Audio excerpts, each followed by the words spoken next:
Born from the 1938 Fair Labor Standards Act, the federal minimum wage was envisioned by architects like Francis Perkins and Senator Hugo Black as a vital shield against starvation wages.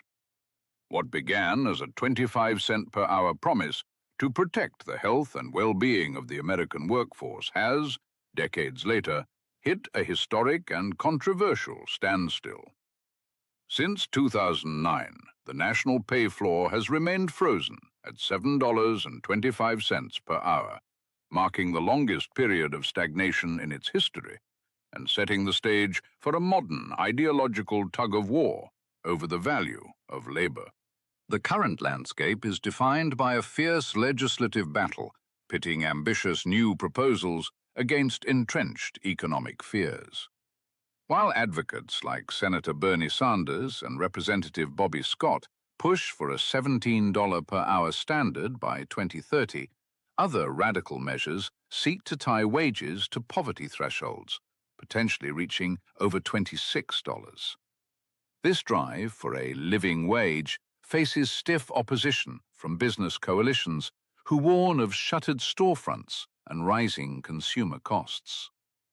The tension is further complicated by shifting executive priorities, evidenced by the recent rescinding of higher wage floors for federal contractors, leaving thousands of workers caught in the middle of a volatile political pendulum.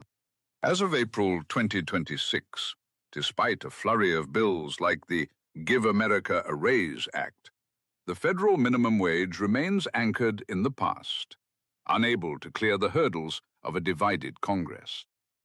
The nation now stands at a critical crossroads.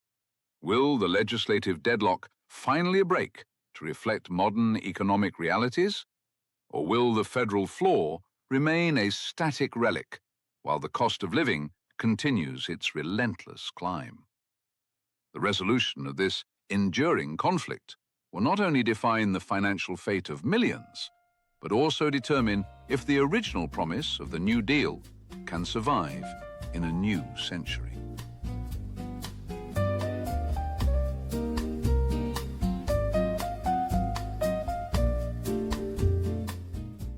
I've watched this exact fight play out more times than I care to count.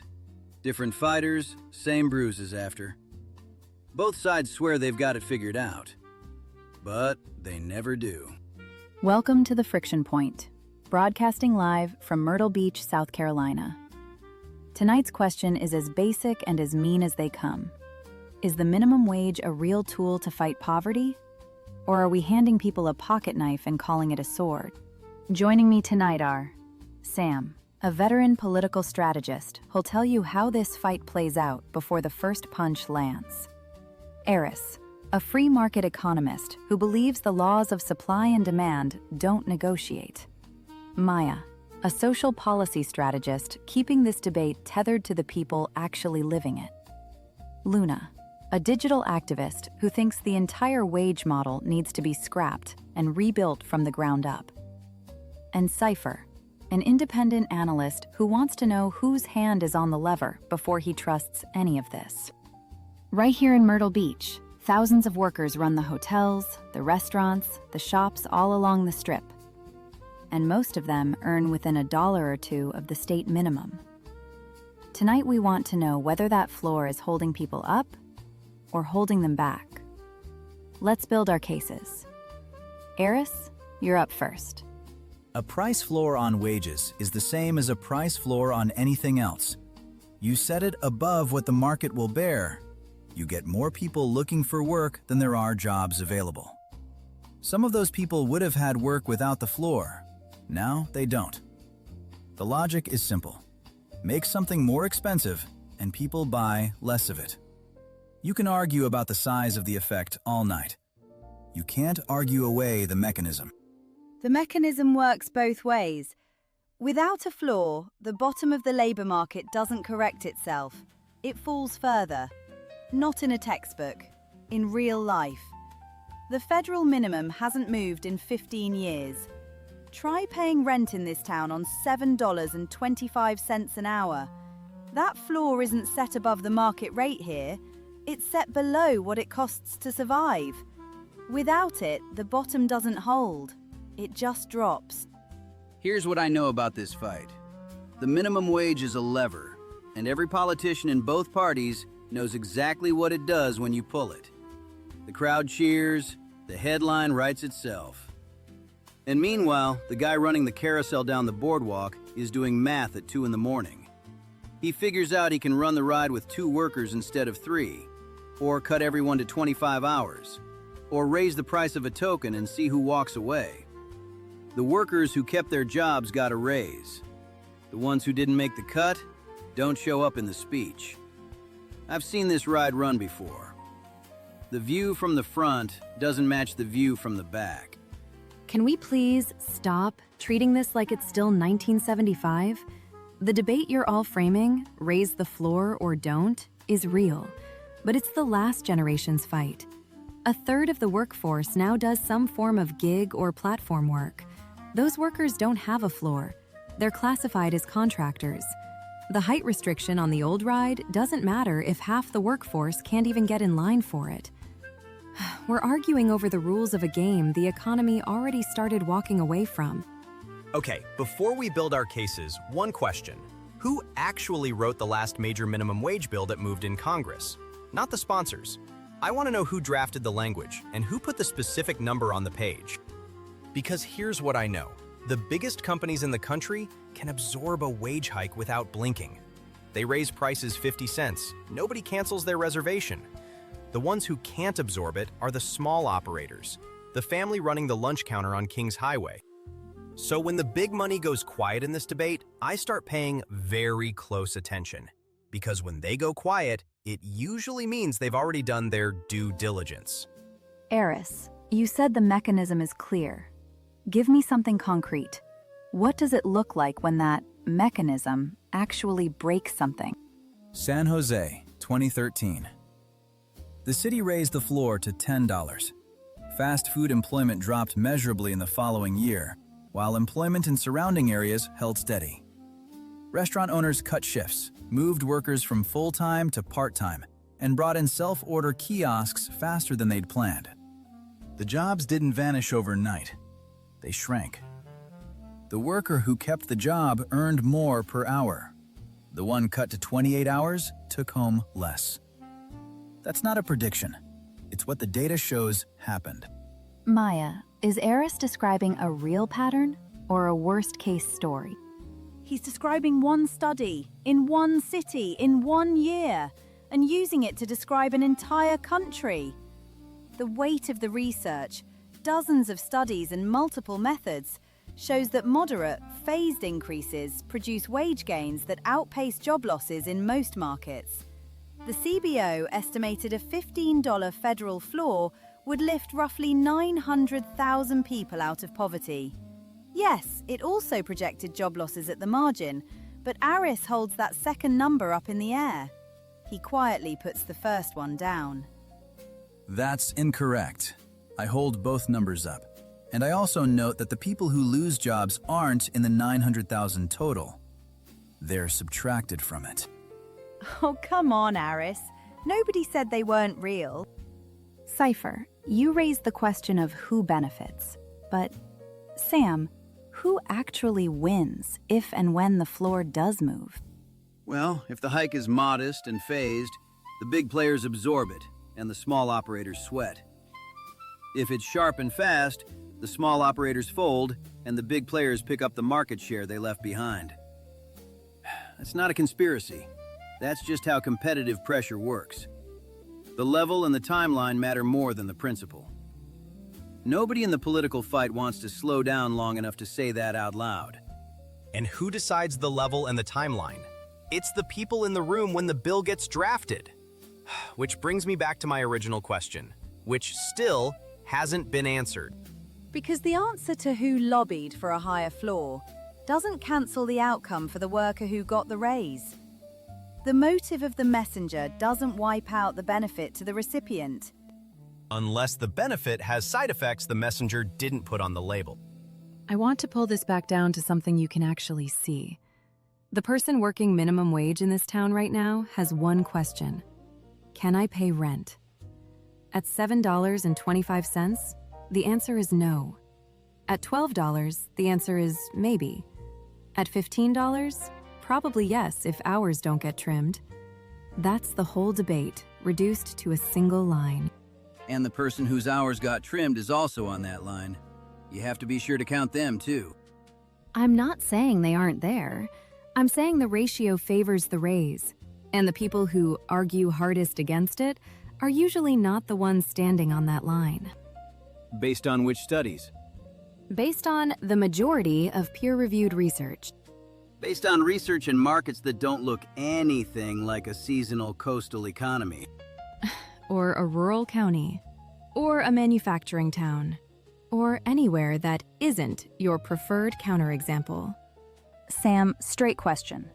Even if the floor works on its own terms, does it actually move the poverty needle in any meaningful way? No, and I'll say it plain. The real drivers of poverty in this country are housing costs, healthcare, and childcare. A worker making $13 an hour is still broke if half of that check goes to rent, and she's paying out of pocket for a sick kid. Look, the floor raises the income line. It doesn't touch the expense side at all. It's a real tool with real limits. The problem is it gets sold as the solution when it's one piece of a much bigger repair job that, sadly, we don't have the political will to start. And the answer to, it doesn't fix everything, is not, therefore don't do it. It's do it and do the rest. The rest takes 5 years and a budget war. The floor is the one thing that actually moves. And the thing that moves gets used as the reason to stop at the thing. That's a political failure, not a policy failure. But they're not separate things. Can I say the thing that both of them are dancing around? The minimum wage is a patch. A real patch on a real crack. But you can patch a pipe that's still under pressure and call it fixed, and then the next break is worse. The crack isn't the wage. It's that we built an economy where full-time work doesn't cover basic costs. The patch buys time. It doesn't fix the pipe. Every worker in a flooded house right now needs the patch. You fix the pipe after you stop the water. Unless the patch raises the pressure and the pipe bursts somewhere else. Unless the house floods while you're arguing about the metaphor. For what it's worth, you're both right and both wrong. And the fight between you is exactly the kind of fight that keeps the structural conversation off the table. I'm not saying that's your fault. I'm saying someone benefits from it. We're going to close out this round. Eris, Maya, you've had the sharpest exchange on the core economics. One final thought each before we break. The floor is a real tool with a real cost. Some of that cost is paid by the very workers you're trying to help. The honest poverty conversation has to say that out loud. The floor works for most workers most of the time. The people arguing hardest against it should be clear about who they're actually protecting. The workers at the bottom or the margin at the top. The cases are built, and the fault lines are exactly where they need to be. We'll be right back.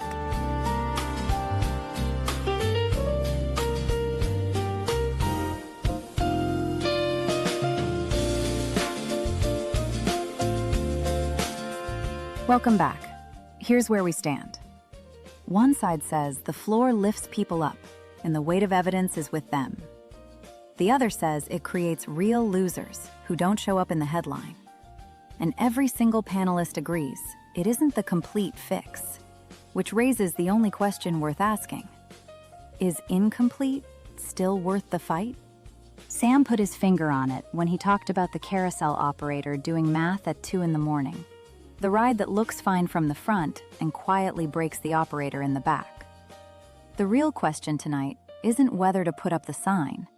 It's who the park was built for, and whether the workers running the rides will ever own a piece of it. This is the friction point. Maya, you've made the case for the floor all night. Here's the sharp edge of Eris's argument. If you raise it knowing some workers lose jobs, and you do it anyway. Are you making peace with that trade-off? Or are you just pretending it isn't one? I'm making peace with it.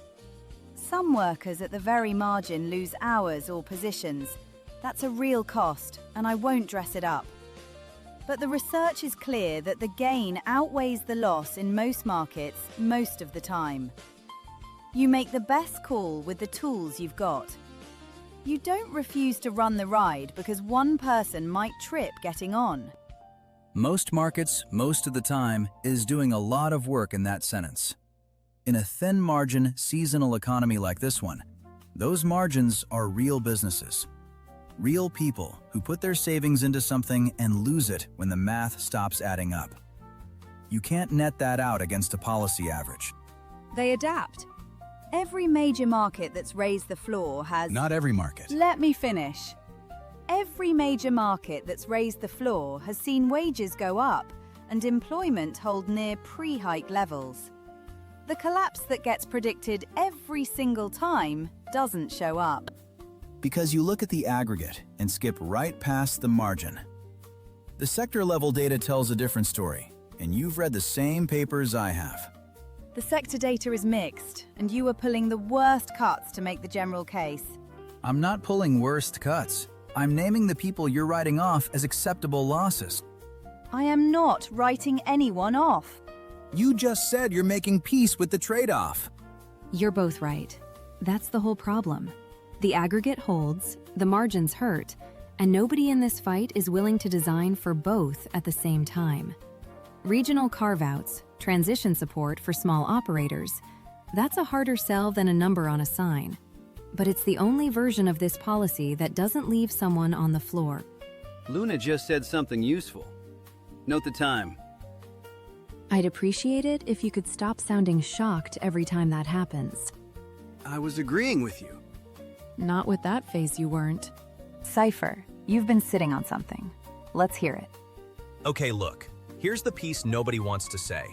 The minimum wage is the most visible part of the poverty debate, which means it soaks up all the oxygen. And when it does, the housing fight, the healthcare fight, the childcare fight, the things Sam correctly said are the real drivers of poverty, those fights stay on the shelf. I'm not calling the floor bad policy. I'm saying that when you keep the big fight small and visible, someone benefits from that. And the minimum wage is the perfect tool for keeping it small. And that's where you lose me, Cypher. See, you're describing an outcome and calling it a strategy. The big fights don't get done because they're hard, they're expensive, and they are politically toxic.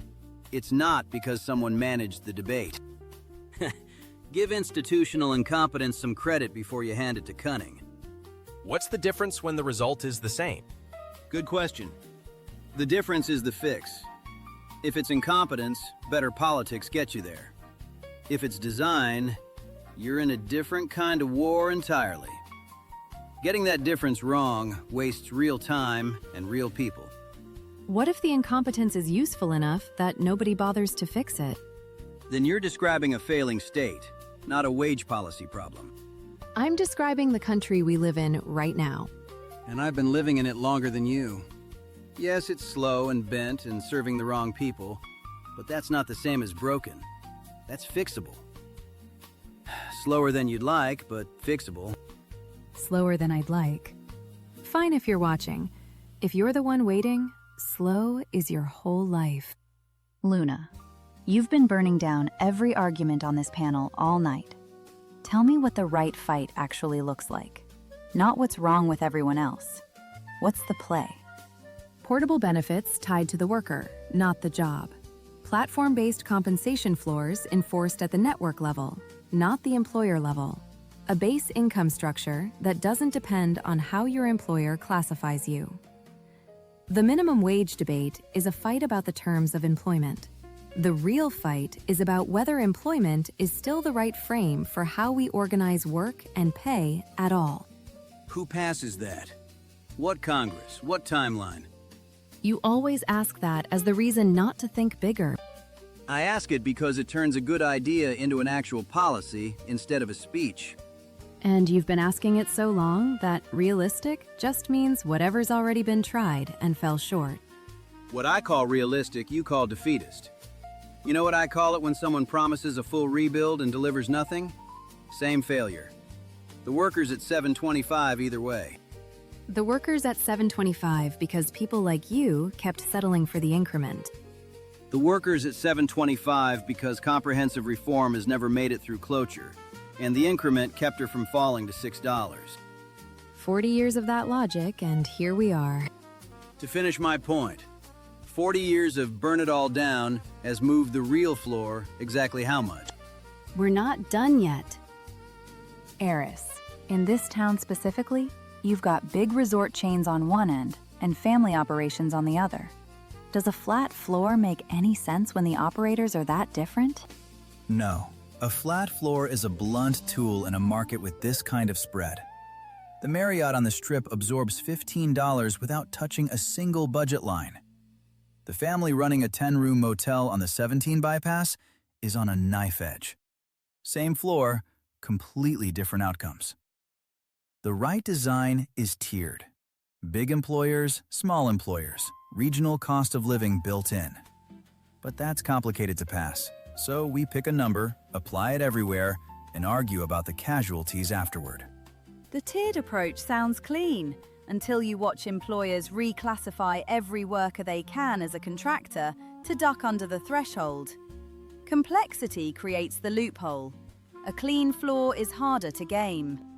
A clean floor is also harder on the people you're claiming to protect. You keep saying that. The evidence says otherwise in most cases.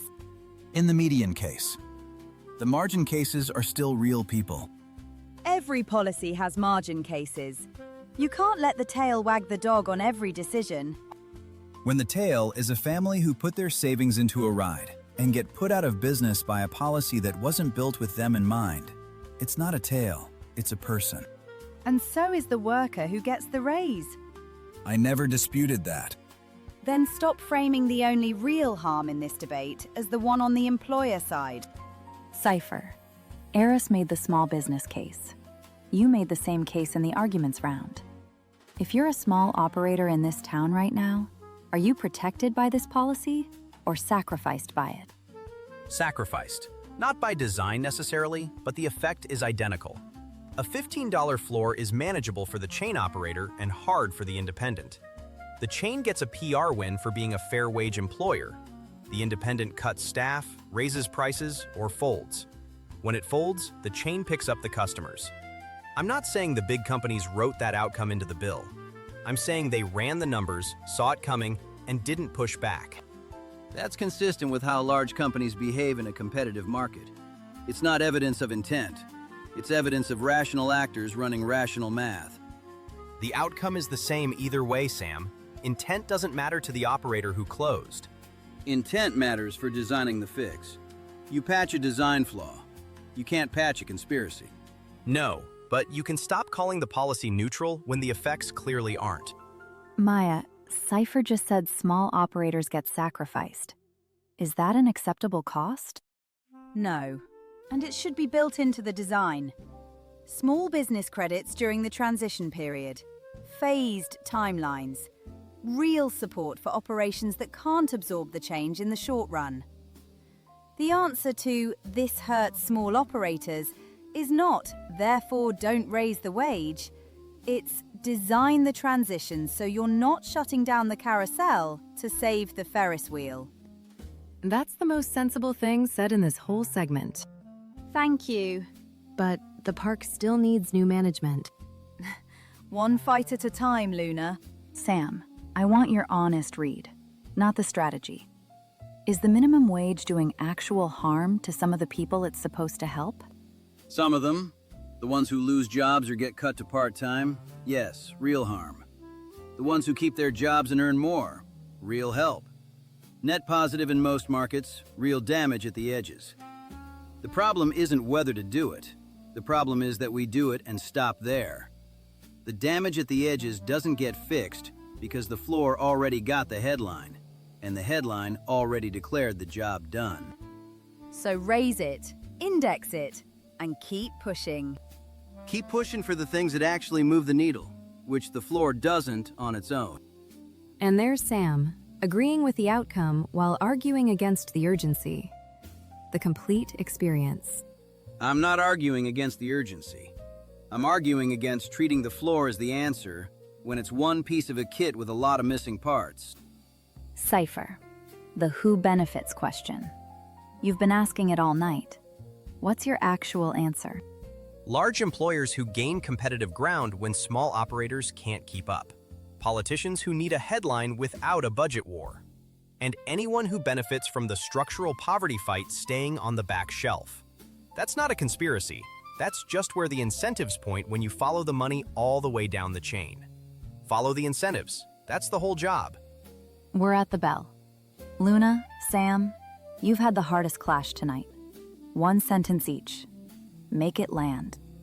The park was never built for the workers running it, and a $2 raise doesn't change who holds the deed. You can fight for the full rebuild all you want, but the workers are standing in the parking lot right now. The floor keeps them inside. That's not nothing. Those are the sharpest lines we've drawn all night, and we're going to leave them right there. Let's bring the heat down and take this from a fight into a conversation as we move into the cool down.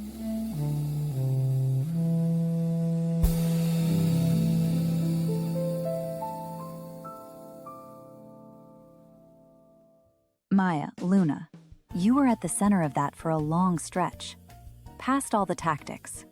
Is your real disagreement about what works, or about what you're each willing to wait for? Both, if I'm being straight. A family making $12 instead of $7.25 is better off today. Not in theory, today. Luna thinks the incremental win bleeds the pressure off the bigger fight.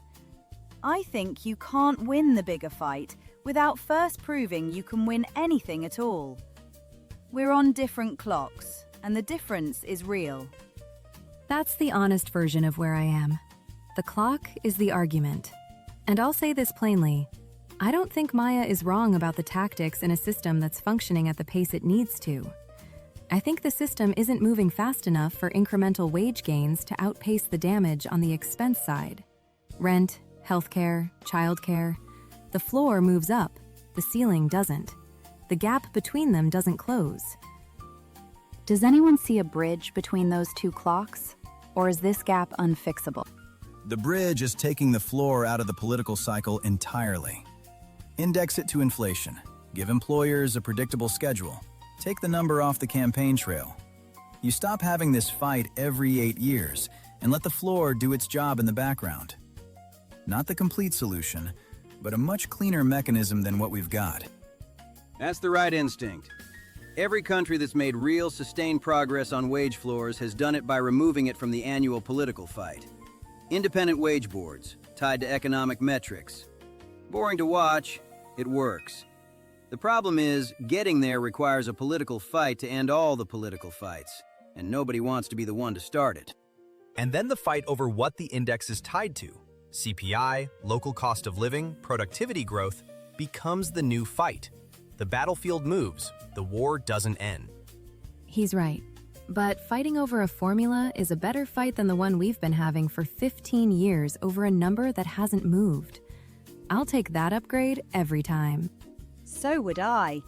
Give me an indexed floor with a sensible baseline, and that is a real step forward from where we are right now. Eris, you've run the economics all night. Give me the real picture of what a minimum wage worker's life looks like in this town right now. Not the model, the actual math. Tight. A one-bedroom in this market runs around $1,100 a month. Full-time at $7.25 nets you roughly that same number after taxes. That's rent. That's it. Nothing left for food, transport, or one unexpected bill. I know the math doesn't work. My position has never been that the floor should stay where it is. My position is that raising the income line without fixing the expense side, rent, healthcare, childcare, means the worker is still broke at a higher number. Raise it, index it, but don't stop there and declare the job done. We agree on more than you're comfortable admitting right now. I can live with that. Sam, give me the real synthesis, not the political read. What does the arc of everything we've said tonight tell us about why this problem is still here. The problem's still here because we keep confusing the easy win with the complete fix. The minimum wage is real, the gains are real, and it's the one lever in this whole debate that isn't welded shut. So we pull it. We call it progress. And then the housing fight, the healthcare fight, the childcare fight go back to the shelf. Not because anyone planned it that way, but because winning something feels like winning everything. The people who needed the full fix are still there, just slightly less broke, still waiting for the rest of it. Before we wrap up, Cypher, what's the one thing you want people to carry out of tonight? Look past the sign at the gate. The minimum wage debate is about the price of entry to the park. But the park is still owned by the same people it's always been owned by. The floor matters. It does real work. It doesn't change the deed. Know the difference between those two things before you decide you've won something. One last note before we go. Maya, for the record, you and Cypher ended up on the same side of two separate arguments tonight. And I think that deserves at least one sentence from you. I've been washing my hands since the break, metaphorically. For the record, our agreement was factual, not philosophical. The distinction matters a great deal to me. For what it's worth, Eris put the actual rent math on the table, and half this panel went quiet. That's the most useful thing an economist has done in this room all year. I've added it to the invoice. And before we sign off, Eris, if you do the honors. The Friction Point podcast is an independent production. Views expressed are those of the personas and are intended to represent the full range of perspectives on complex issues, not the position of any individual, organization, or government. We encourage you to do research and find your own voice on the topics we discuss. We believe an open mind is a healthy mind. Here's the question to take with you tonight. If you're working a minimum wage job right now, what's the one thing you need the people on this panel to actually do? Should we not debate? We came to you tonight from Myrtle Beach, where the boardwalk keeps running on the labor of workers who deserve a better deal than the one the sign out front is offering. The question of who really owns this park isn't going to answer itself, so keep asking it. The gap between what's right and what moves is exactly what this show is built for. Share this one with someone who'll push back hard on it. That's where the real thinking starts. Good night, everyone.